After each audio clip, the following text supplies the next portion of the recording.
In today's developed nations, managing increasingly complex and diverse populations is a mounting challenge shaped by both societal changes and the influence of financially driven social media. Social media platforms, by reinforcing pre-existing views through echo chambers, blur the boundaries between shared common sense and collective delusions. This environment can drive reactionary responses, limit nuanced debate, and ultimately worsen broader societal crises. A crucial aspect of the issue is the escalation of egocentrism, magnified by these echo chambers.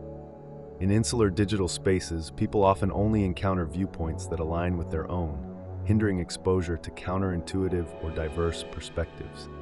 Such a one-sided information flow impairs collective decision-making because policies and solutions emerge from entrenched, self-reinforcing beliefs rather than a well-rounded, informed consensus.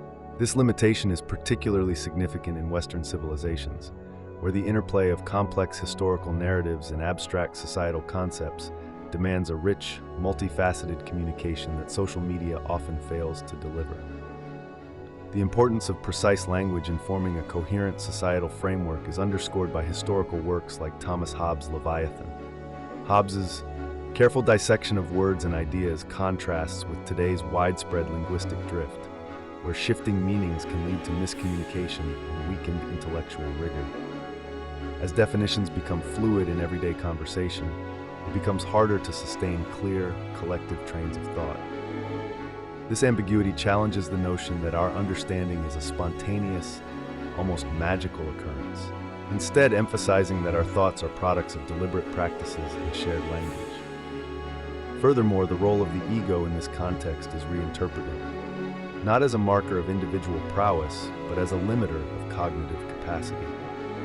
Just as an electrical circuit's design can either facilitate or restrict energy flow, an unexamined ego may hinder one's ability to process and contribute to collective wisdom. The argument here is that the hallmark contributions of Western society have historically resulted from joint intellectual endeavors rather than isolated pursuits of power and resources. Ultimately, addressing the instability facing modern developed nations will require a shift away from individual